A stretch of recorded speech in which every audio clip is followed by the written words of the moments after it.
Hello and welcome to curiously education. आज 30 जनवरी 2022 है और दिन है संडे। डियर फ्रेंड्स, आज हम चीज़ों को रिवाइज करने वाले हैं। जो financial news, most important financial news एक वीक के जो हैं मोस्ट इंपॉर्टेंट टॉपिक्स हैं, उनको हम फिर से देखने वाले हैं। अब रिवीजन जो है, this is one of the most important thing. क्यों? क्योंकि हम कितनी सारी चीज़ें हर रोज़ पढ़ते हैं। अब सारी चीज़ें याद रख पाना, क्या ये पॉसिबल है? सारी चीज़ें याद कर पाना पॉसिबल नहीं है। It is not possible, it is not humanly possible. उसके पीछे रीज़न ये है, इट्स नॉट अबाउट कि आपका विल पावर कम है या फिर आपको सिस्टम नहीं पता है। उसका रीज़न ये है कि हमारा दिमाग जो है, उसकी डिज़ाइन कुछ ऐसी हुई है कि जो सबसे फ्रेश, सबसे करंट इवेंट्स जो होते हैं हमारे जीवन के साथ जुड़े हुए, वो हमें सबसे ज़्यादा याद रहते हैं। जैसे जैसे चीज़ें पुरानी होती जाती हैं, वैसे वैसे वो बैक बेंच में चली जाती है। तो अब कुछ इंपॉर्टेंट चीज़ें ऐसी हैं जो हमें याद रखनी है। तो उसके लिए क्या किया जाए? तो उसके लिए एक टेक्निक है, दैट इज कॉल्ड रिविजन। फिर से उसके ऊपर नज़र घुमाना, that's what we call revision. अब रिविजन कैसे किया जाना चाहिए? क्या रिविजन की कोई साइंटिफिक टेक्निक है? The answer is yes. मैं आज आप सभी के साथ one of the best possible technique for revision share करने वाला हूं। इसका नाम है 1-7-30। 1 में यह है कि आज आपने जो भी पढ़ा 24 आवर्स में, this is a daily thing. आज आपने जो भी पढ़ाई की उसका रिवीजन आप आज कर लेंगे, और इसको करने के लिए आपको मैक्सिमम 10 से 15 मिनट ही लगेंगे। आप इसको ट्राई कीजिएगा। ये जो चीज़ें मैं आपको बता रहा हूँ, ये ट्राई करने के लिए है, ये इम्प्लीमेंट करने के लिए है। अगर सिर्फ बातें सुनेंगे, इम्प्लीमेंट नहीं करेंगे, रिजल्ट नहीं मिलेगा। सच मानिए, अगर आपने इसको इम्प्लीमेंट कर दिया तो आपके पास शब्द नहीं होंगे मुझे थैंक यू कहने के लिए। ये भी मैं गारंटी के साथ कह सकता हूँ। तो हर रोज़ का रिवीजन करने के लिए 10 से 15 मिनट लगते हैं। अब मैं अगर आपसे पूछूं कि आपने बजरंगी भाईजान फिल्म देखी है, आप कहेंगे हाँ। मैं अगर आपको कहूँ कि उसकी पूरी स्टोरी, वो 2-2.5 घंटे की फिल्म है, अगर मैं आपको कहूँ कि मुझे उसकी पूरी स्टोरी बताइए क्या है बजरंगी भाईजान में, तो वो स्टोरी जो है ना, वो आप 5 मिनट के अंदर 3 घंटे की स्टोरी जो है वो मुझे बता देंगे। ये क्या हुआ? ये आपने क्विक रिवीजन किया। Same thing applies with your, आप 24 आवर्स तो पढ़ता नहीं है, राइट? आपने पढ़ाई की होगी लेट्स से 5 घंटे 6 घंटे मैक्सिमम, या फिर 10 घंटे भी की हो, जो भी है। जितने भी घंटे की पढ़ाई आपने की है, ये सारी की सारी पढ़ाई को रिवाइज करने में 10 से 15 मिनट ही लगते हैं। आपको सिर्फ बर्ड्स आई व्यू ही लेना है उसके ऊपर। तो ये हो गया आपकी रोज़ की एक मेहनत। फिर ये 7 जो है, दिस इज वीकली, हफ्ते में एक बार आपने, क्योंकि आप डेली 10 से 15 मिनट इन्वेस्ट कर रहे हैं, अब 7 दिनों के बाद जो मंडे हैं, आपने मंडे से सैटरडे, सॉरी मंडे से संडे, ये 7 दिन जो हैं, तो ये सैटरडे वाला रिवीजन भी आपने कर लिया था। तो अब आप मंडे से स्टार्ट करेंगे चीज़ों को रिवाइज करना। ये संडे मॉर्निंग की बात है, आप रिवाइज करेंगे। और ये रिवीजन जो है उसको करने में भी आपको, मैं तो मानता हूँ 30 मिनट से ज़्यादा तो लगेगा ही नहीं, लेकिन मैक्सिमम 1 आवर पकड़ लेते हैं। चलो 1 आवर से ज़्यादा नहीं लगेगा। और फिर monthly, 30 represents month, daily, weekly, monthly, DWM या फिर 1-7-30, जो भी आपको याद रहे, जो भी आपको मज़ा आए, वो आप इसका नाम दे सकते हैं। मंथली रिवीजन जो है, अब याद रखिए, आप हर रोज़ का रिवीजन कर रहे हैं, आप वीकली रिवीजन कर रहे हैं, और फिर अब मंथली रिवीजन। तो इसको करने में भी मैक्सिमम 2 आवर्स, उससे ज़्यादा हो ही नहीं सकता। तो ये अगर आपने कर लिया दोस्तों, आपने जंग जीत ली। आपको चीज़ें, अब जो मोस्ट इंपॉर्टेंट चीज़ें हैं, वो उसकी मोस्ट इंपॉर्टेंट बातें आपको हमेशा याद ही रहेगी, उसमें कोई डाउट है ही नहीं। आप इसको ट्राई कर लीजिएगा। एंड मैं चाहता हूँ कि एक बार आप इसको ट्राई करें, उसके बाद आपको रिज़ल्ट मिलेगा ही मिलेगा। अगर आप ट्राई करेंगे तो रिज़ल्ट मिलेगा ही मिलेगा, और जब रिज़ल्ट मिल जाए तो shout out loud, SOL, shout out loud in the comment section. बताइए कमेंट सेक्शन में कि आपको इस टेक्निक का कितना फ़ायदा हुआ। मुझे तो पता है कि आपको फ़ायदा हो गया। मैं चाहता हूँ कि दूसरे जो स्टूडेंट्स हैं उनको आप इंस्पायर करें। तो take a stand and inspire other and do the thing. इसको ज़रूर ट्राई कीजिएगा। नहीं करेंगे। मैं बार बार ये बता रहा हूँ, और इसलिए बता रहा हूँ क्योंकि मुझे दिमाग के बारे में पता है, मैंने थोड़ा बहुत स्टडी किया है कैसे नई चीज़ें जब हम ट्राई करने के बारे में, तो दिमाग जो है वो बहुत सारे बहाने बनाता है। ऐसा थोड़ी होता है मेरी टेक्निक ही बेस्ट है, मुझे तो सब याद रहता है, फिर करूँगा, बाद में करूँगा, ये वो एक्सेट्रा, जो भी बहाने हैं उसको छोड़कर प्लान बनाइए। राइट, ये प्लान अगर संडे मॉर्निंग का रिवीजन का प्लान है, आपका एग्जीक्यूशन है, आप इसको एग्जीक्यूट करने वाले हैं कि भाई मैं इम्प्लीमेंट करने वाले हैं कि संडे मॉर्निंग को मैं रिवाइज करूँगा, लेट्स से 8 बजे से लेकर 9 बजे तक, 9 AM 8 AM to 9 AM, ये 1 आवर आप अगर रिवीजन करने वाले हैं, वीकली रिवीजन, तो इसकी शुरुआत है ना 8 बजे नहीं होगी, इसकी शुरुआत होगी सैटरडे इवनिंग को। सैटरडे इवनिंग को आप जितनी भी अपनी नोट्स हैं, जो भी PDF फाइल्स हैं, जो भी आपने नोट डाउन किया है, जो भी वीडियोस आपको फिर से देखने जो भी हैं, अब live it on you guys, आपको पता है कि आपने क्या स्टडी किया है। NCERT की बुक्स है, फिजिकल हैं, डिजिटल हैं, जो भी हैं, ये सारी चीज़ें प्रिपेयर कर लीजिए सैटरडे इवनिंग को। ये अगर आपने नहीं किया ना, तो फिर ये भी मत कीजिए। फिर 8 बजे आप टेबल पर आएंगे और फिर फटाफट देखेंगे 8 से 9 मेरे पास 60 मिनट्स है, मैं क्या क्या पढ़ूं, क्या क्या चीज़ें मुझे करनी है। वो हड़बड़ी में वो काम परफेक्शन, वो आर्टिस्टिक काम नहीं होगा, वो मैकेनिकल काम होगा। मैकेनिकल काम का आपको कोई भी रिजल्ट नहीं मिलेगा। सैटरडे इवनिंग को आप 15 मिनट निकालिए, पेन पेपर लेकर बैठिए, सारी चीज़ों को गो थ्रू कीजिए। अच्छा, क्योंकि आपने रिवीजन हर रोज़ तो रिवीजन कर रहे हैं, इसलिए आपके लिए वो डिफिकल्ट नहीं होगा। मैं 15 मिनट और ये सारी चीज़ें बता रहा हूँ मैक्सिमम। जो सबसे स्लो मूविंग स्टूडेंट है उसको 15 मिनट लगेगी, जो हर रोज़ रिवाइज कर रहा है उसको 5 मिनट भी नहीं लगेगी। तो आप पूरा प्लान बना लीजिए कि ये चीज़ें मुझे फिर से रिवाइज करनी है, ये चीज़ें मुझे, सारी चीज़ें टेबल के ऊपर रख दीजिए। आपके टेबल के ऊपर consider yourself as prime minister, कि 8 से 9 बजे आप प्राइम मिनिस्टर की तरह, या फिर एक राजा की तरह, एक रानी की तरह, एक प्रेसिडेंट की तरह आप काम करने वाले हैं। तो सारी चीज़ें टेबल पर होगी। फिर 8 बजे sharp 8 AM, 8 AM means 7:59 AM से पहले आप अपने टेबल के ऊपर बैठ जाएंगे, 7:59 से पहले।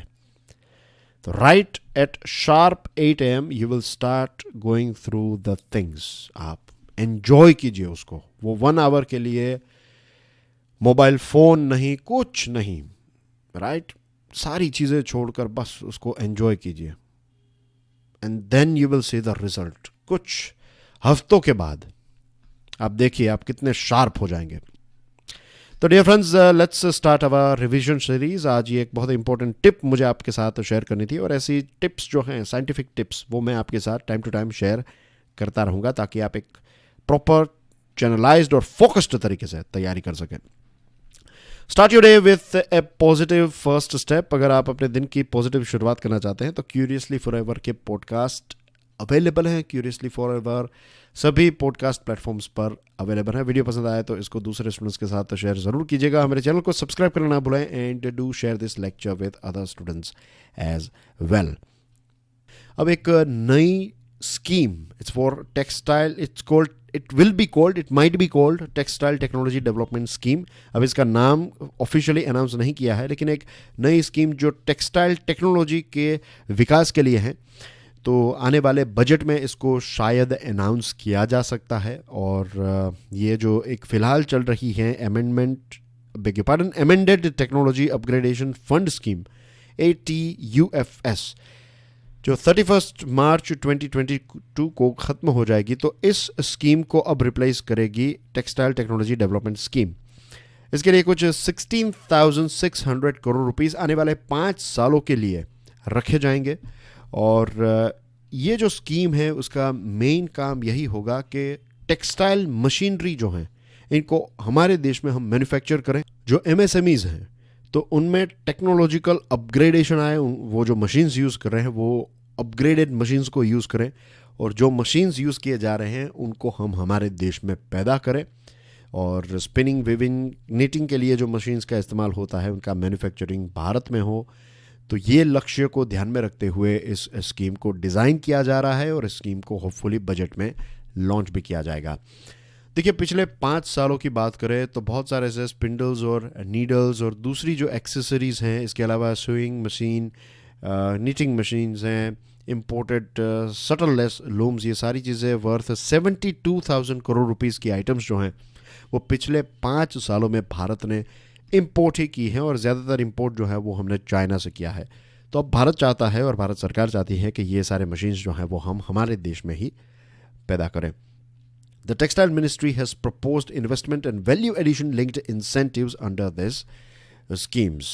Incentives for technology transfer in case of joint ventures by foreign manufacturers and support for research and development and commercialization are also likely to figure in the plan scheme, as it seeks to encourage indigenous manufacturing of machinery with a focus on the garmenting sector. Bharat सरकार चाहती है कि अगर कोई technology है textile industry के साथ जुड़ी हुई या फिर टेक्सटाइल मशीन के साथ जुड़ी हुई टेक्नोलॉजी कोई जॉइंट वेंचर में, एक फॉरेन की कंपनी जो है वो भारत की कंपनी के साथ जॉइंट वेंचर में काम कर रही है, तो फिर कुछ इंसेंटिव्स दिए जाएंगे। और कॉमर्शियलाइजेशन के साथ में सिर्फ कॉमर्स के ऊपर नहीं लेकिन R&D के ऊपर भी फोकस किया गया, उसको भी सपोर्ट किया जाएगा। ऐसा एक ऑफिशियल जो इस स्कीम के साथ जुड़े हुए हैं उन्होंने न्यूज़ चैनल्स को इसके बारे में बताया है। राबी हार्वेस्ट, डियर फ्रेंड्स, आज सुबह का जो एडिटोरियल एंड आर्टिकल एनालिसिस वाला लेक्चर है उसमें मैंने क्लाइमेट में जो ला नीनिया है उसकी इम्पैक्ट क्या हुई है उसके बारे में समझाया है। अब देखिए हमारे देश में बहुत सारी जगहों पर अनसीजनल रेन्स और हेलस्टॉर्म हमें देखने को मिले हैं, खास करके नॉर्दर्न इंडिया में। और इसकी इम्पैक्ट जो राबी क्रॉप्स हैं जैसे कि मस्टर्ड, वीट, ग्राम, पोटैटोज, इनके ऊपर हमें नेगेटिव इम्पैक्ट देखने को मिल सकती है। मस्टर्ड क्रॉप की बात करें तो जनरली ये जो समय है फरवरी से पहले का समय जो होता है या फिर फरवरी फर्स्ट वीक जो है तब तक मस्टर्ड जो है वो मार्केट में पहुंच जाता है। लेकिन क्योंकि बारिश हुई तो इसकी वजह से अब 3 हफ्तों तक ये हार्वेस्टिंग का काम जो है वो नहीं हो पाएगा, क्योंकि 3 हफ्तों के लिए first you have to wait for the fields to get dry और उसके बाद इसके प्रोसेसिंग हार्वेस्टिंग की जो है शुरुआत होगी। तो बेसिकली मस्टर्ड क्रॉप जो है ये थोड़ा डिले हो चुका है, और अब मस्टर्ड डिले हुआ है तो जो मस्टर्ड ऑयल है उसकी प्राइस इंक्रीज हो गई है। होलसेल प्राइस जो है उसमें 5 रुपये की बढ़ोतरी हुई है। दिस इंडिकेट्स कि कैसे क्लाइमेट और हमारी इकोनॉमी एक दूसरे के साथ जुड़ी हुई है। क्लाइमेट में कुछ गलत चीज़ होती है तो हमारी इकोनॉमी के ऊपर इसकी इम्पैक्ट हमें देखने को मिलती है। The unusual rainfall that started from second week has been beneficial for some crops while impacting the growth of a few others. कुछ क्रॉप्स के लिए ये रेनफॉल जो है वो अच्छा साबित हुआ है, कुछ क्रॉप्स के लिए ये नुकसान भी कर सकता है। फिलहाल जो रेनफॉल हुआ है ये ग्राम और मस्टर्ड दोनों के लिए अच्छा माना जाता है, लेकिन अगर ये रेन और ज़्यादा एक्सटेंड हुआ, खास करके हार्वेस्टिंग के टाइम पर अगर बारिश होती है तो फिर ऑयल कंटेंट की क्वालिटी जो है वो ड्रॉप हो जाएगी और फाइनल जो क्रॉप है मस्टर्ड उसकी क्वालिटी जो है वो ड्रॉप हो सकती है। तो फिलहाल थिंग्स आर ओके, थोड़ा डिले हुआ है, डिले की वजह से होलसेल प्राइस इंक्रीज हुई है, लेकिन अगर हार्वेस्टिंग के टाइम पर ये रेनफॉल हुए तो फिर चिंता का विषय डेफिनेटली है। गेहूं की बात करें तो ईस्टर्न और वेस्टर्न उत्तर प्रदेश और पंजाब के जो कुछ एरियाज़ हैं वहाँ पर वाटर लॉगिंग की सिचुएशन हो चुकी है, और नियर रूट जोन में जब जो रूट वाला एरिया है उसका क्रॉप का, वहाँ पर जब वाटर लॉगिंग यानी कि पानी जो है वो भर जाता है, खेत पानी में थोड़े बहुत डूब जाते हैं, तो क्रॉप जो है ये थोड़ा येलो सा हो जाता है।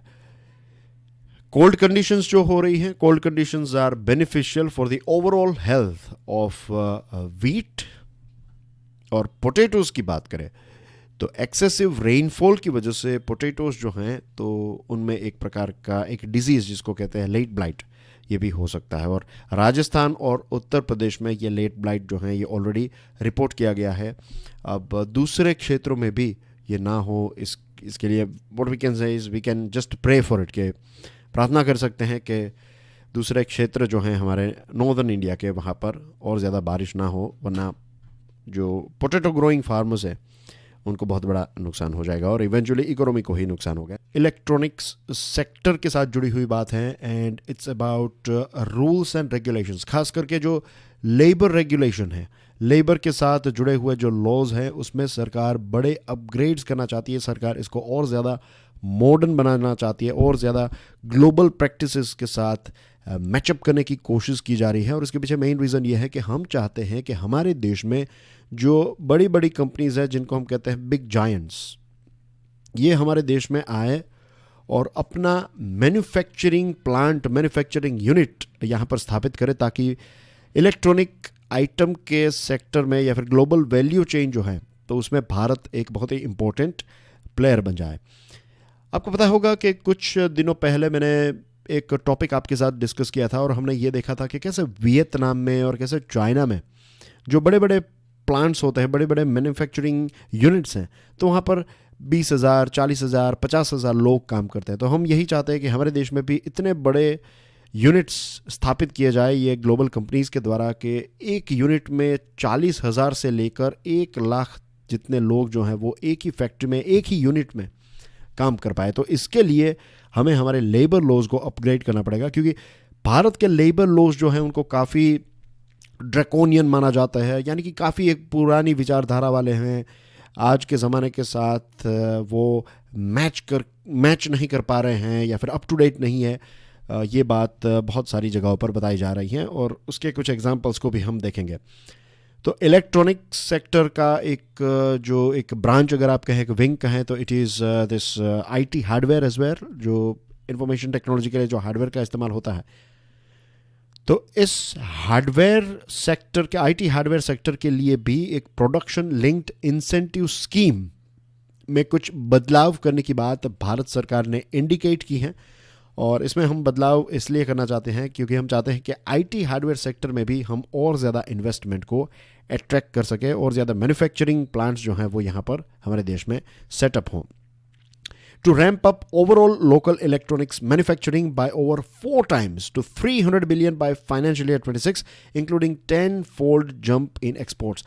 अभी फ़िलहाल जो हम मैन्युफैक्चरिंग कर रहे हैं इलेक्ट्रॉनिक आइटम्स का, इसको हम 4 गुना ज़्यादा इंक्रीज़ करके लगभग $300 बिलियन तक पहुंचाना चाहते हैं। और जो हमारा एक्सपोर्ट है ये फ़िलहाल $10.6 बिलियन जितना हमने एक्सपोर्ट किया फाइनेंशियल ईयर 21 में, इसको इंक्रीज़ करके हम $120 बिलियन की आइटम्स को, इलेक्ट्रॉनिक आइटम्स को एक्सपोर्ट करने का टारगेट जो है वो सरकार ने रखा है। और इसके लिए we need changes in labour laws, regulatory, housing laws, right, industrial zones के साथ जुड़े हुए इश्यूज। हाउसिंग का फॉर एग्जांपल बात करूँ, I am not talking about normal residential housing, जो फैक्ट्रीज हैं और जो इंडस्ट्रियल एरिया है उसके हाउसिंग की अगर बात करें तो फिलहाल जो हमारा करंट लेबर लॉ है, इस लेबर लॉ के मुताबिक अगर आपकी फैक्ट्री है तो वहाँ पर आप अपने मज़दूरों के लिए रहने की जो फैसिलिटी है वो क्रिएट नहीं कर सकते।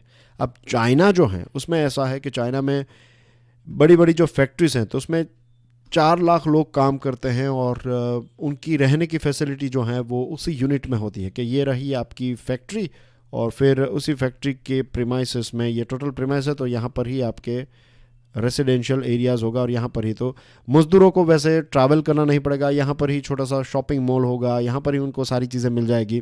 तो यहाँ पर एक प्रकार का आप समझ लीजिए 4 लाख, यानी कि we are talking about a town ही है, पूरा एक छोटा सा टाउन ही उन्होंने क्रिएट कर लिया कि इंडस्ट्री ने। तो ट्रांसपोर्टेशन, फ्यूल, या कितनी सारी चीज़ें जो हैं वो बच जाएगी। तो ये फैसिलिटीज़ चाइना में अलाउड है, हमारे देश में ये सारे इस प्रकार की फैसिलिटीज़ जो हैं वो अभी लेबर लॉज के मुताबिक और हाउसिंग जो लॉज हैं लेबर लॉ के साथ जुड़े हुए तो उसमें ये चीज़ अलाउड नहीं है। तो इनमें भी बदलाव हमें देखने को मिल सकते हैं। इसके ऊपर सरकार जो है वो विचार विमर्श कर रही है। इसके अलावा मेटी और ICEA का एक रिपोर्ट आया है और इस रिपोर्ट में ये बताया है कि जो कॉस्ट डिसेबिलिटीज़ हैं चाइना और वियतनाम के कंपैरिजन में हमारे यहाँ पर कॉस्ट डिसेबिलिटीज़ है, यानी कि चीज़ें जो हैं वो थोड़ी ज़्यादा महंगी हो जाती हैं, खर्च जो है वो ज़्यादा होने की वजह से या फिर चीज़ें इतनी एफिशिएंट ना होने की वजह से चीज़ें महंगी हो जाती हैं। तो इसके ऊपर हमें काम करना चाहिए। सेकंड चीज़ जो बताई है वो है build an early stage component ecosystem, के कंपोनेंट इकोसिस्टम जो है इसको रोबस्ट और थरो बनाने की आवश्यकता है। ईज़ ऑफ डूइंग बिजनेस में और ज़्यादा कॉम्पिटिटिवनेस हो। हमारे देश में कुछ एरियाज़ में हम काफ़ी अच्छा परफॉर्म कर रहे हैं लेकिन ईज ऑफ डूइंग बिजनेस का एक बहुत इंपॉर्टेंट पार्ट है कि कॉन्ट्रैक्ट एनफोर्समेंट। तो कोर्ट्स और उनकी प्रोसेस इतनी धीरे चल रही है हमारे देश में, इसकी वजह से overall ease of doing business जो है, कुछ चीज़ों में परमिशन और ये सारी चीज़ें फटाफट हो जाती है, लेकिन अगर कोई इश्यू आता है तो फिर उनको सॉल्व करना जो है वो नियरली इम्पॉसिबल सा हो जाता है। 5 साल 10 साल के लिए केसेस जो हैं वो कोर्ट में पेंडिंग रहते हैं। तो ऐसे कुछ एरियाज़ में हमें काम करने की आवश्यकता है। Address legacy issue of tax and import tariffs on components. कुछ ऐसे कंपोनेंट्स हम इंपोर्ट करते हैं तो उनके ऊपर अगर टैक्स लगाया जाएगा तो फाइनल आपका प्रोडक्ट जो है वो एक्सपेंसिव हो जाएगा। दूसरी चीज़ लेगेसी इश्यू ऑफ टैक्स। हमारे देश में ऐसे भी इंसिडेंट्स हुए हैं कि रेट्रोस्पेक्टिव टैक्स हमने लगाए हैं, तो ऐसी चीज़ें ना हो। और टाइम टू टाइम जो रेगुलेटरी अनसर्टेनिटी होती है कि आज सरकार ने कोई लॉ बनाया, फिर कुछ सालों के बाद उसको चेंज कर दिया, तो ऐसी ऐसी अनइवन सिचुएशन में कंपनीज जो हैं वो प्रॉपर डिसीजन नहीं ले पाती। उनको लॉन्ग अपनी स्ट्रेटजी डिज़ाइन करके जो चलना होता है, तो वो ऐसे अनसर्टेन एनवायरनमेंट में वो नहीं कर सकते। उसकी वजह से वो फिर ऐसे देशों में इन्वेस्ट करने से फिर कतराते हैं और फिर वियतनाम और चाइना जैसे देशों में वो इन्वेस्टमेंट चला जाता है। तो ये कुछ बदलाव जो है वो हमें करने की आवश्यकता है, ऐसा मेटी ICEA का रिपोर्ट कहता है। तो चलिए इंग्लिश लिटरेचर की जो एक पोएम है उसकी शुरुआत हम जस्ट किडिंग डियर फ्रेंड्स। यहाँ पर जो ये पोएम है फाइनेंशियल या फिर टैक्स पैरालांस में, टैक्स की दुनिया में प्लेस ऑफ इफेक्टिव मैनेजमेंट को पोएम कहते हैं। ये क्या है इसको समझेंगे, डोंट वरी अबाउट इट। इसके लिए आपको कुछ बेसिक चीज़ें समझनी होगी जो इंडिया और मॉरिशस के साथ जुड़ी हुई है। एज यू नो, मॉरिशस एक छोटा सा आइलैंड नेशन है इंडियन ओशियन का, और यहाँ पर बहुत सारी ऐसी प्राइवेट इक्विटी फंड्स या फिर कुछ कंपनीज जो हैं वो यहाँ पर स्थित हैं, और फिर ये कंपनीज भारत में पैसे इन्वेस्ट करती हैं। तो इंडियन टैक्स ऑफिस ने कुछ Mauritius based private equity funds को ये कहा है कि आप अपनी बोर्ड मीटिंग्स की मिनट्स शेयर कीजिए। मिनट्स यानी कि क्या क्या बातें हुई थी, क्या क्या चीज़ें आपने डिस्कस की थी, ये सारी चीज़ें हमारे साथ शेयर कीजिए। डील एग्रीमेंट्स के डॉक्यूमेंट्स हमारे साथ शेयर कीजिए। आपकी जो कंपनी के बोर्ड ऑफ डायरेक्टर्स हैं, इनकी रेसिडेंसी और इनके एड्रेसेस के प्रूफ हमारे साथ शेयर कीजिए। और आपकी कंपनी के या फिर आपका जो फंड है उसके अल्टीमेट बेनिफिशरीज कौन हैं, उनके नाम भी हमारे साथ शेयर कीजिए। Unnamed persons call the shot in these funds, while the boards and managements of the tax haven entities merely serve as dummies. अब ये सारी डिटेल्स जो हैं वो इंडियन टैक्स ऑफिसर्स ने क्यों मांगी है? क्योंकि होता ये है कि मॉरिशस में बहुत सारी ऐसी कंपनीज हैं जिनके बोर्ड ऑफ डायरेक्टर और सारी चीज़ें हैं, राइट, कंपनी का एड्रेस है और बहुत सारी जो लीगल डिटेल्स है वो सारी चीज़ें हैं, लेकिन रियलिटी में ये सिर्फ नाम के ही लोग हैं, ये सिर्फ मोहरे हैं। इनको ऑपरेट करने वाले जो लोग हैं वो किसी दूसरे देश में रहते हैं। लेट्स से एग्जांपल के तौर पर USA। तो USA के किसी व्यक्ति ने अपने पैसे मॉरिशस में भेजे, मॉरिशस में उसने एक डमी कंपनी सेटअप की, फॉर ये कंपनी जो है वो फाइनली इंडिया में पैसे इन्वेस्ट करती है, और इंडिया और मॉरिशस के बीच में एक ख़ास प्रकार की टैक्स ट्रीटी है जो मैं अभी आपको समझाऊंगा। और फिर होता यह है कि इसका फ़ायदा जो है वो इस व्यक्ति को मिलता है और भारत को एक प्रकार से नुकसान होता है। तो ये सारी चीज़ों को रोकने के लिए POEM की डिटेल्स मांगी है, यानी कि place of effective management. If the income tax department has good reasons to believe that a funds POEM is somewhere else where the decision makers are located and not Mauritius, many funds could find themselves exposed to large tax demands.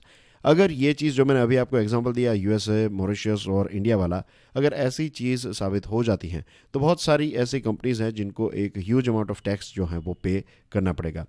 ऐसी कुछ 7 companies हैं जिनको पिछले 2 महीनों के अंदर ऐसी notice send की गई हैं।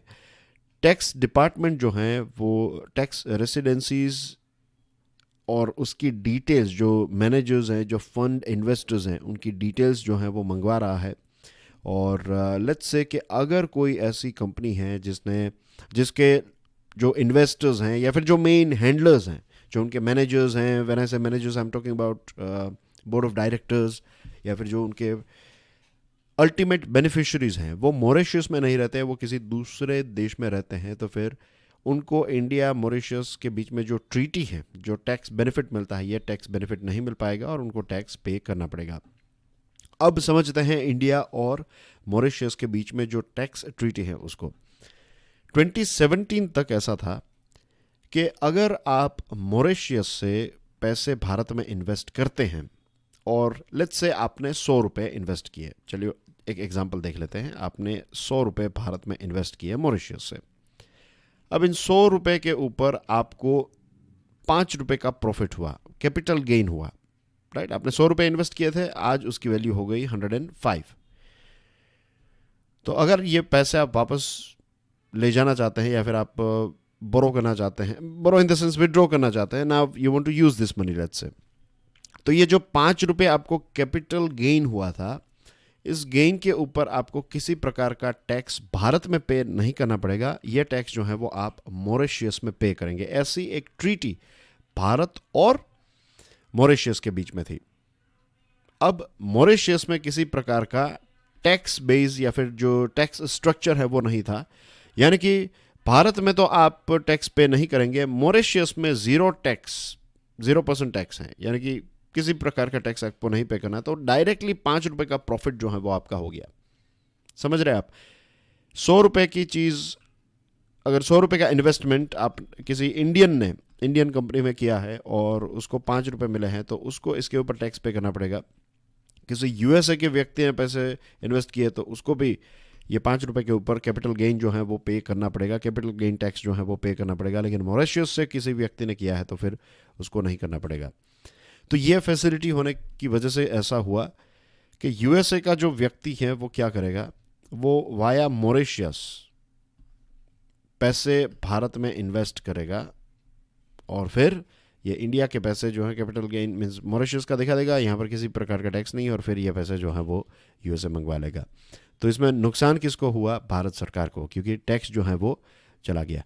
फिर इस चीज़ को रिवाइज किया गया 1 अप्रैल 2017 को। इसमें यह तय किया गया कि 2017 से पहले जितने भी जो भी कैपिटल आपने इन्वेस्ट किया है, राइट, और अगर आपने लेट्स से शेयर्स खरीदे हैं और फिर ये शेयर्स जो हैं 1 अप्रैल 2017 से पहले खरीदे हैं और फिर ये आप अगर बेचते हैं 1 अप्रैल 2017 के बाद, कभी भी बेचते हैं, 2025 में भी अगर आप बेचे, 2022 में बेचे, क्योंकि आपने ये पहले खरीदे थे जिस टाइम पर ऐसा रूल नहीं था, तो ऐसा टैक्स वाला रूल, टैक्स नहीं लगता था। अब टैक्स लगेगा 1 अप्रैल 2017 के बाद, लेकिन अगर आप ये शेयर्स बेचते हैं तो फिर आपको टैक्स पे नहीं करना पड़ेगा।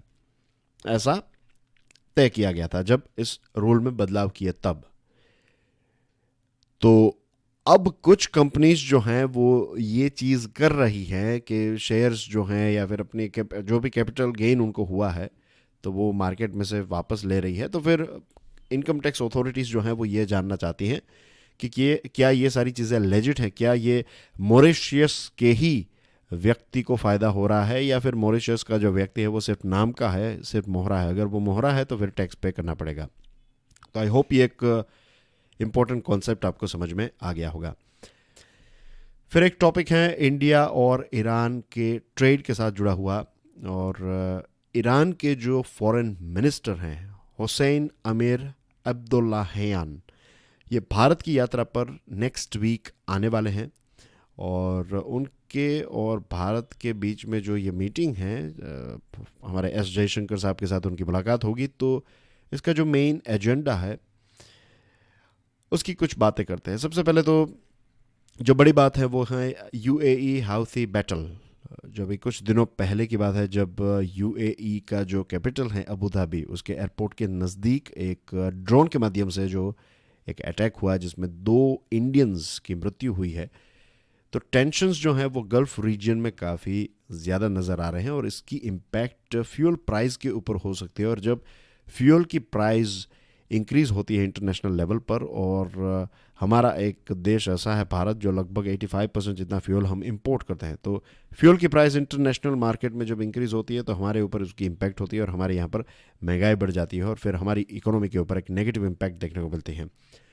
फिर अफ़गानिस्तान में जो ह्यूमैनिटेरियन क्राइसिस हैं उसके बारे में भी डिस्कशन होगी, क्योंकि ईरान एक ऐसा देश है जो अफ़गानिस्तान के साथ अपनी एक लंबी बॉर्डर शेयर करता है, भारत एक ऐसा देश है जो अफ़गानिस्तान का एक इम्पोर्टेंट स्टेक होल्डर है। तालिबान के आने के बाद हमारे रिलेशनशिप उनके साथ एक नया मोड़ ले रहे हैं। We are trying to sort out things between Taliban and Indian government, और हम चाहते हैं कि अफ़गानिस्तान जो है उसका एक पीस प्रोसेस कंप्लीट हो जाए। वहाँ पर जो सिचुएशन है it's very dangerous as we all know. और ये रहा ईरान आपकी स्क्रीन के ऊपर, तो ये है कैस्पियन सी। यहाँ पर आप देख सकते हैं सेंट्रल एशिया का एक देश है तुर्कमेनिस्तान, उसके साथ अपनी बॉर्डर शेयर करता है। फिर अज़रबैजान है, अर्मीनिया, टर्की, इराक, कुवैत के साथ एक वाटर बाउंड्री, सऊदी अरेबिया के साथ वाटर बाउंड्री। ये है पर्शियन गल्फ, दिस इज़ कतार। ये रहा UAE and this is gulf of Oman. ये रहा स्ट्रेट ऑफ हॉर्मस, ये पर्शियन गल्फ। तो ये कुछ इम्पोर्टेंट लोकेशंस हैं, इम्पोर्टेंट जियोग्राफिकल चीज़ें हैं ईरान के इर्द गिर्द। और ईरान जो है एक ऑयल प्रोड्यूसिंग कंट्री है। ये वाला जो पूरा रीजन है यहाँ पर सबसे ज़्यादा ऑयल जो है वो क्रिएट किया जाता है। इसके साथ जुड़ी हुई कुछ जियोपॉलिटिकल बातें मैंने एडिटोरियल एंड आर्टिकल एनालिसिस वाले लेक्चर में डिस्कस की थी, लेकिन आज हम सिर्फ ईरान और इंडिया और इकोनॉमी के बारे में ही ज़्यादा बात करने वाले हैं।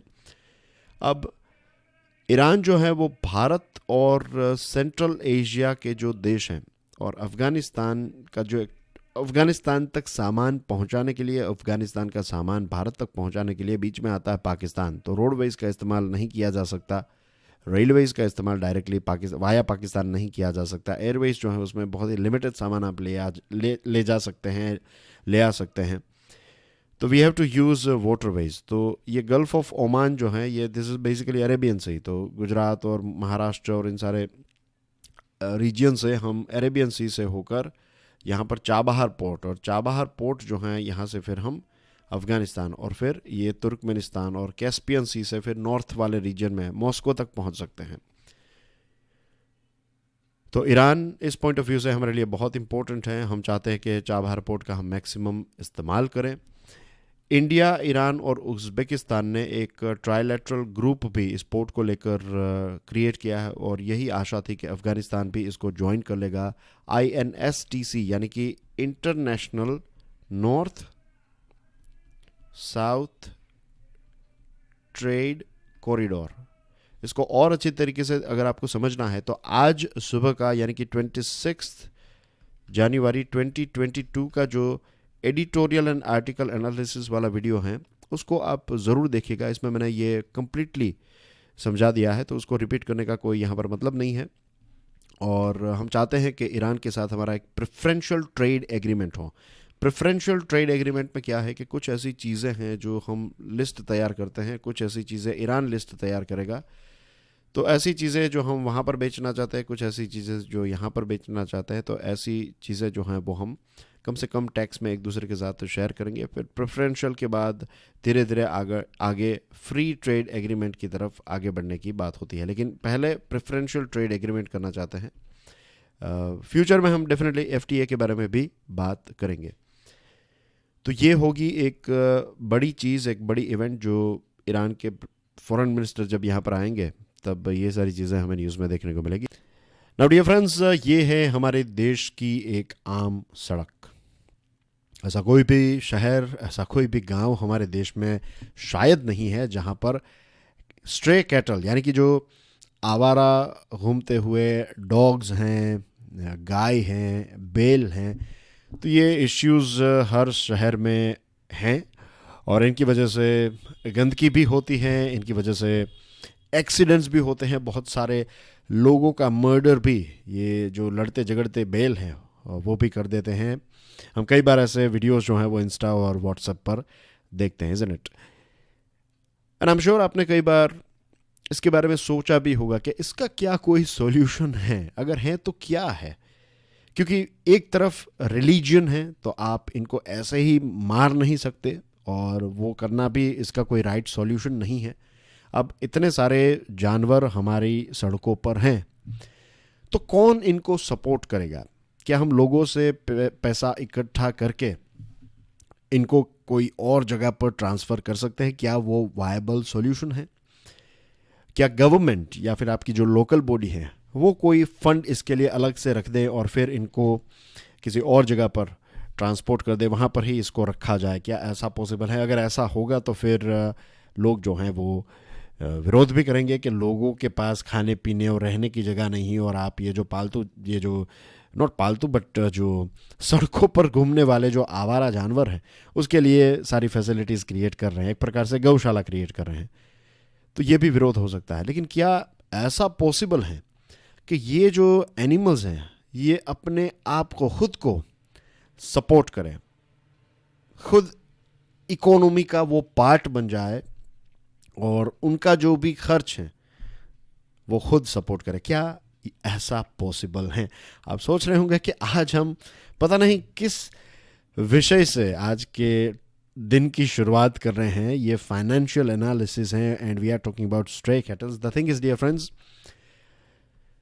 This animals can become part of our economy, और ऐसा ही प्लान जो है वो नीति आयोग बना रही है हमारे देश में। हकीकत यह है कि वैसे तो हमने इन कैटल्स को, खास करके लेट्स से गाय, तो गाय को हमने माता का दर्जा दिया है, लेकिन रियलिटी ये भी है कि बहुत सारे ऐसे लोग हैं जो जब गाय दूध देना बंद कर देती हैं तब वो लोग उनको निकाल देते हैं। फिर वो गाय जो हैं वो रास्तों पर भटकती रहती हैं और कूड़ा कचरा उसको खाना पड़ता है। तो ये सिचुएशन हो जाती है। अब अगर गाय खुद को सपोर्ट कर सके इकोनॉमिकली तो फिर उसको किसी के ऊपर डिपेंडेंट रहने की ज़रूरत नहीं होगी। Isn't it? Think about it. तो नीति आयोग का जो प्लान है वो ऐसा है कि एक गौशाला इकोनॉमी का एक प्लान, एक रोड मैप तैयार किया जा रहा है। नीति आयोग के एक मेंबर हैं रमेश चंद, वो अलग अलग गौशाला को विजिट कर रहे हैं। वृंदावन में जो बड़ी बड़ी गौशालाएं हैं, राजस्थान में और हमारे देश के दूसरे पार्ट्स में जो गौशाला हैं वहाँ पर जा रहे हैं, वहाँ की कंडीशंस देख रहे हैं कि कैसे ये गौशाला जो हैं वो सेल्फ सस्टेनिंग है, कैसे जो मिल्क प्रोड्यूसिंग काउज हैं उनसे जो दूध पैदा होता है और फिर वो दूध जो है वो बेचा जाता है, उससे जो प्रॉफिट होता है उस प्रॉफिट का एक पार्ट जो है वो जो गाय दूध नहीं दे पा रही हैं उसको भी सपोर्ट करने में उनका इस्तेमाल किया जा सकता है। तो क्या ऐसा हम हमारे शहरों में कर सकते हैं? The thing is yes, we can do something like that. क्योंकि एक गाय दूध दे रही है, नहीं दे रही है, राइट, लेकिन एक गाय जो है वो कावडंग और काव यूरिन हर रोज़ पैदा करती है, और कावडंग और काव यूरिन ऐसी चीज़ हैं जिसकी डिमांड भारत में और दुनिया के दूसरे देशों में भी ऐसे प्रोडक्ट्स और इन प्रोडक्ट्स से बनाई गए कुछ दूसरे प्रोडक्ट्स की, या फिर एक प्रकार से इनको रॉ मटेरियल के तौर पर यूज़ किया जाता है और इनसे जो प्रोडक्ट्स बनाए जाते हैं तो इनकी डिमांड कई देशों में और हमारे देश में भी काफ़ी ज़्यादा हैं। Now natural farming, organic farming एक बहुत ही हैशटैग वाला शब्द है, राइट, ट्रेंडिंग टॉपिक आप कह सकते हैं या फिर एवरग्रीन टॉपिक कह सकते हैं organic farming. As we know कि अब बहुत सारा केमिकल्स यूज़ कर करके हमने हमारी फूड चेन में भी ये सारे जहरीले पदार्थ जो हैं वो ऐड कर दिए हैं। तो अब बहुत सारे देश, हमारे देश में तो बहुत सारे राज्य और बहुत सारे सिटीज़ में और दुनिया के भी बहुत सारे देश जो हैं वो ऑर्गेनिक फार्मिंग को प्रमोट कर रहे हैं। अब भारत की इकोनॉमिक, एग्रीकल्चरल इकोनॉमिक हिस्ट्री को अगर आप देखेंगे देन यू विल फाइंड कि हमारा देश हमेशा से ऑर्गेनिक फार्मिंग ही करता है। मीन्स हमें सिर्फ एक ही खेती बाड़ी पता थी and that is organic farming. हम किसी भी प्रकार का केमिकल और ये सारी चीज़ें यूज़ नहीं करते थे। तो इट्स इन आवर डीएनए। तो फिर से ऑर्गेनिक की तरफ आगे बढ़ना जो है वो मुझे लगता है हमारे लिए इतना डिफ़िकल्ट नहीं होगा। हमें थोड़ी चीज़ें अनलर्न करनी पड़ेगी, कुछ नई चीज़ें, या फिर पुरानी चीज़ों को रीलर्न करना पड़ेगा। और नेचुरल फार्मिंग में नेचुरल फर्टिलाइज़र के तौर पर कावडंग और काव यूरिन का ज़बरदस्त इस्तेमाल किया जा सकता है। इनफैक्ट अगर आप कुछ गाँवों में जाएंगे तो आपको देखने को मिलेगा कि रास्तों पर आपको बड़े बड़े मीन्स ट्रैक्टर्स जो हैं, ट्रैक्टर्स भरे हुए होते हैं, उनकी ट्रॉलीज भरी हुई होती हैं, उसमें आपको ये जो कहते हैं कि कावडंग में से बनाया गया जो फर्टिलाइज़र है वो देखने को मिलता है और सबसे अच्छा इसको माना जाता है। और आज इसकी इकोनॉमी जो है वो काफ़ी एक्सपांड हो रही है, इसके साथ जुड़ा हुआ कॉमर्स जो है वो काफ़ी एक्सपांड हो रहा है।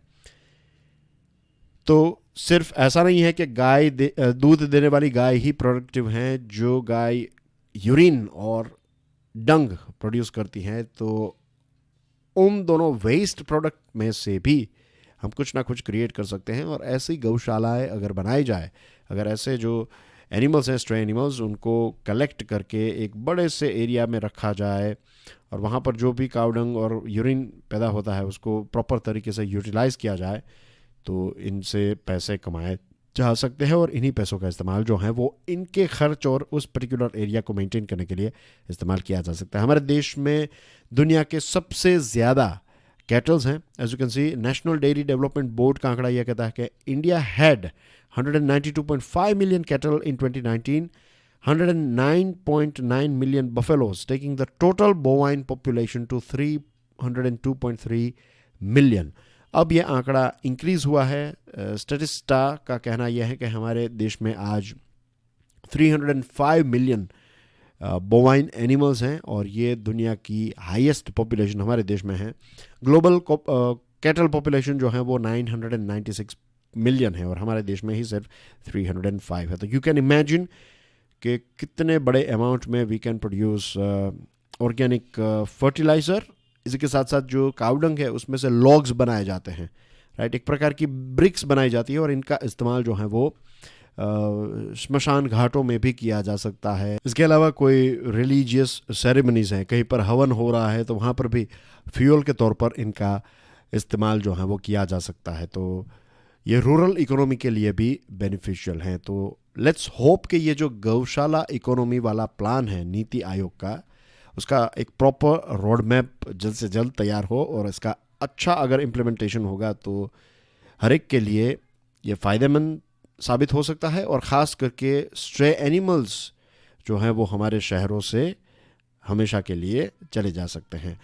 आज हमारे टेबल के ऊपर एक बहुत ही इंटरेस्टिंग टॉपिक है, एयर इंडिया और Tata group took over Air India, ये खबर है। आप में से बहुत सारे लोगों को इस चीज़ के बारे में पता होगा कि कुछ महीनों पहले की बात है जब टाटा ग्रुप ने एक बिडिंग प्रोसेस में पार्ट लिया था और इस बिडिंग प्रोसेस को उसने जीत लिया था और एयर इंडिया जो है वो टाटा ग्रुप का पार्ट अब बन जाएगी। कुछ महीने पहले ऐसी खबर आई थी। अब जो लेटेस्ट खबर है वो ये है, दीपम यानी कि department of investment and public asset management, इनके सेक्रेटरी हैं तुहिन कांता पांडे। उन्होंने कहा है formalities have been completed, shares have been transferred, payment has been received as we speak they, यानी कि Tatas are the new owners. Officially अब टाटा ने complete take over Air India का कर लिया है। ये एक बहुत ही इंटरेस्टिंग चीज़ है कि एयर इंडिया की शुरुआत टाटा ने की, फिर गवर्नमेंट ने इस कंपनी को टेक ओवर कर लिया। 69 ईयर्स तक सरकार ने इस कंपनी को चलाया और अब वापस टाटा ग्रुप के पास एयर इंडिया जो है वो आ चुकी है। अब टाटा ने एक 100 दिन का प्लान, 100 डे प्लान बनाया है। इस प्लान में क्या किया जाएगा? इस प्लान में जो ऑपरेशनल और सर्विस स्टैंडर्ड्स हैं इसको इम्प्रूव किया जाएगा कि कैसे हम पूरी एयरलाइन को चलाते हैं, इसको आप कहते हैं ऑपरेशन और सर्विस। एयर इंडिया की सर्विस जो है वो बहुत ही ख़राब मानी जाती हैं। अब क्योंकि टाटा के पास हैं तो आई एम श्योर, मुझे एक कॉन्फिडेंस है, टाटा का जो रिकॉर्ड देखते हैं तो पता चलता है कि जो भी चीज़ टाटा संभालती है तो ऑफ कोर्स उसको नेक्स्ट लेवल तक ले जाती हैं। और एयर इंडिया का एक पर्सनल अनुभव भी रहा है, बहुत ही ख़राब अनुभव रहा है एयर इंडिया में ट्रैवल करने का।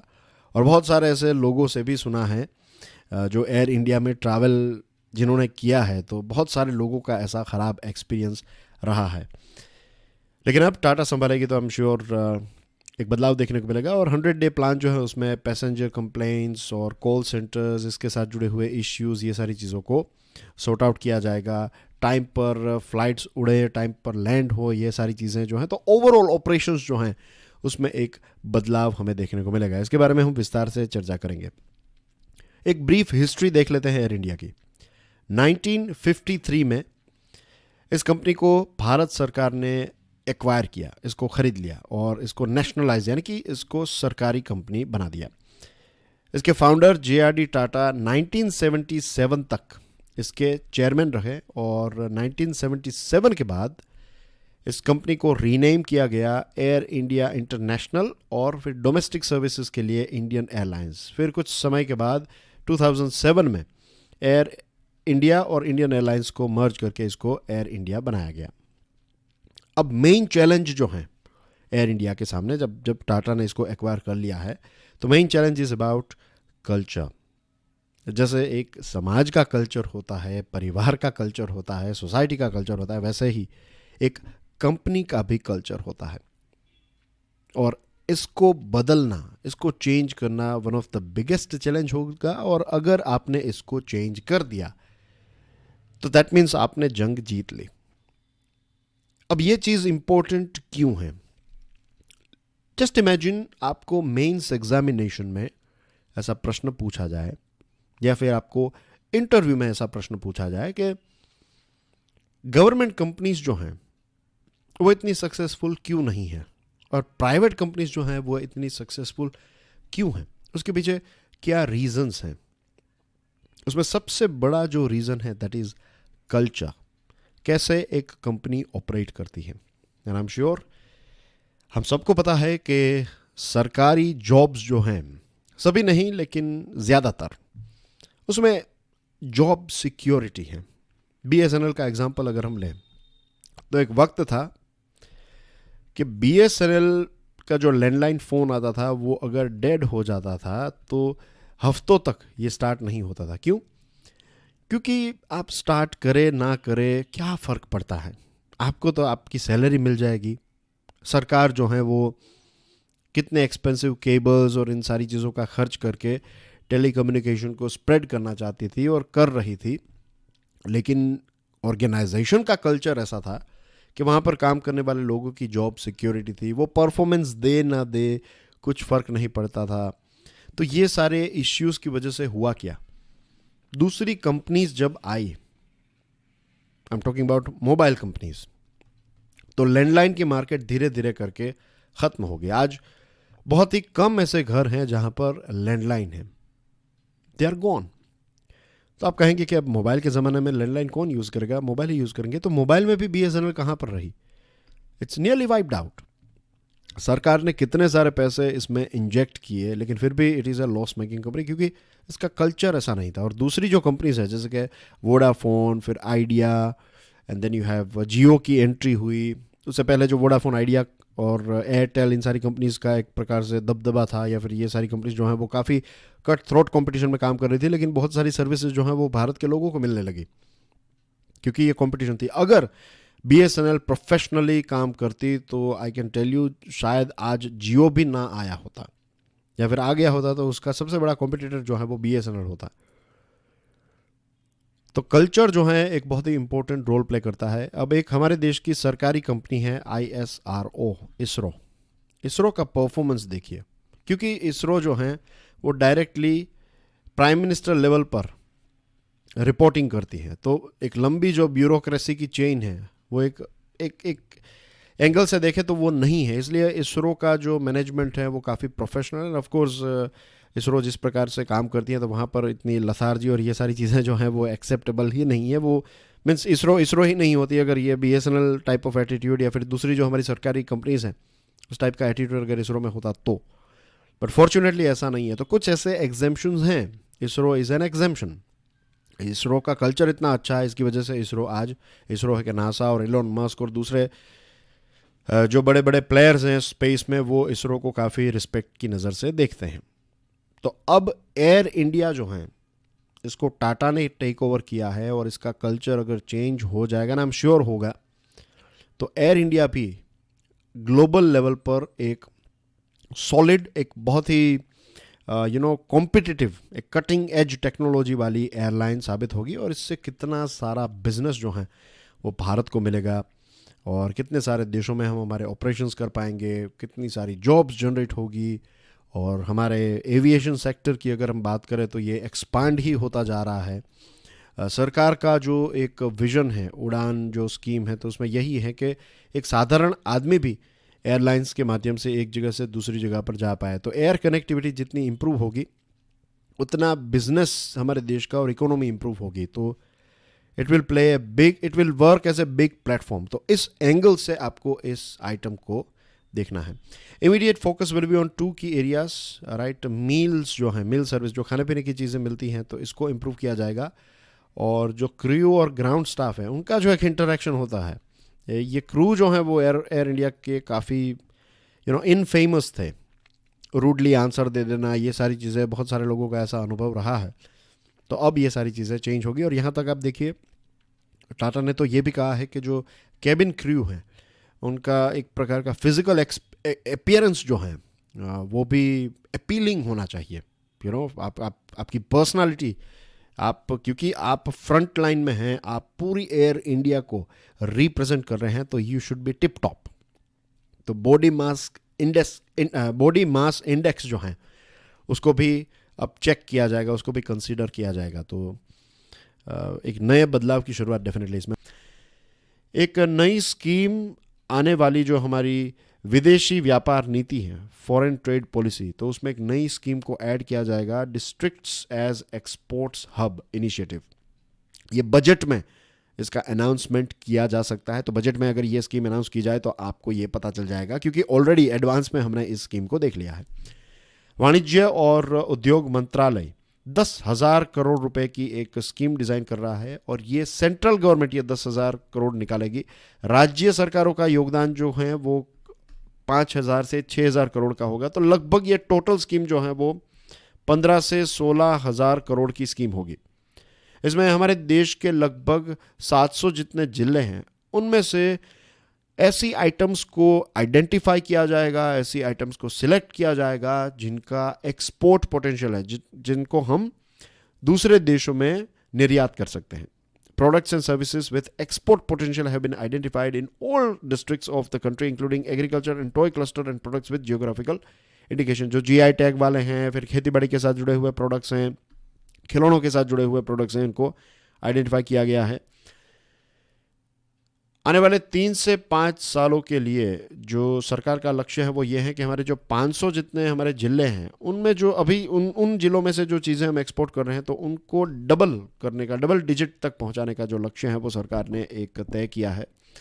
और हमारा जो मर्चेंडाइज का मतलब क्या होता है? जो सामान हम बेचते हैं, सेवाएं बेचते हैं और सामान बेचते हैं, तो सामान बेचने की आइटम्स को हम कहते हैं मर्चेंडाइज एक्सपोर्ट। तो मर्चेंडाइज एक्सपोर्ट जो है उसका आंकड़ा भी काफ़ी ज़्यादा इंक्रीज़ हुआ है, 38.91% ये इंक्रीज़ हुआ है। दिसंबर 2021 तक का आंकड़ा देखिए आप, 37.81 बिलियन डॉलर का था। और district as exports hub initiative ये ऑलरेडी चल रहा है, लेकिन इसका कोई बजटरी सपोर्ट नहीं है। अब इसको, जैसे मैंने आपको बताया, 15 से 16,000 करोड़ रुपए का सपोर्ट मिलेगा। इसके साथ डियर फ्रेंड्स, एक डेटाबेस भी तैयार किया जाएगा कि कौन कौन से ऐसे आइटम्स हैं, ऐसे प्रोडक्ट्स हैं जिनको हम एक्सपोर्ट कर सके। और सरकार का ये भी एक प्लानिंग चल रहा है कि एक्सपोर्ट रैंकिंग इंडेक्स तैयार किया जाए, ताकि हम अलग अलग राज्यों को और अलग अलग डिस्ट्रिक्ट्स के रैंकिंग निकाल सके, ताकि एक हेल्थी कंपटीशन सभी के बीच में हो। एक डिस्ट्रिक्ट एक्सपोर्ट प्रमोशन कमिटीज़ तैयार की जाएगी, जो ग्रास रूट लेवल पर, जो जिला लेवल पर देखेगी और आइडेंटिफाई करेगी कि कौन कौन से प्रोडक्ट्स हैं, कौन कौन से ऐसे सेवाएं हैं जो हम इन जिलों से दूसरे देश में बेच सकते हैं। और जो हमारे देश के अलग अलग दूतावास हैं अलग अलग देशों के अंदर, तो उनके साथ लिंकअप किया जाएगा, ताकि जिलों को डायरेक्टली एक चांस मिले कि वो, लेट्स से फॉर एग्जांपल, हमारी जो एम्बेसी है यूके में, एम्बेसी यानी कि हाई कमीशन की जो ऑफिस है, वहाँ पर हाई कमीशन की ऑफिस यूके में है, क्योंकि वो कॉमनवेल्थ में है, तो वहाँ पर हमारी एम्बेसी नहीं, ये हाई कमीशन की ऑफिस होती है। तो एक जिले के अंदर, एक जिला जो है उसके अंदर जो भी इम्पोर्टेंट प्रोडक्ट्स हैं, तो ऐसे प्रोडक्ट्स को यूके की मार्केट में अगर उनकी डिमांड है, तो फिर डायरेक्टली यहाँ से कॉन्टेक्ट जो है वो हमारी हाई कमीशन के साथ होगा, यूके हाई कमीशन के साथ, भारत का जो हाई कमीशन यूके में है उनके साथ। और फिर डायरेक्टली उनको, वहाँ के जो व्यापारी हैं उनके साथ कनेक्शन बनाने में भी फॉरेन मिनिस्ट्री हमारी, ये जो कॉमर्स मिनिस्ट्री है, उनकी मदद करेगी। तो इस एक प्रकार से कोलैबोरेशन के साथ जो है वो ये स्कीम लॉन्च की जाएगी। तो ये था आज का हमारा revision lecture. I am sure इस वीक के द मोस्ट इम्पोर्टेंट जो टॉपिक्स हैं वो आपको फिर से रिफ्रेश हो गए होंगे। And enjoy your studies. I will see you tomorrow. Till then, जय हिंद।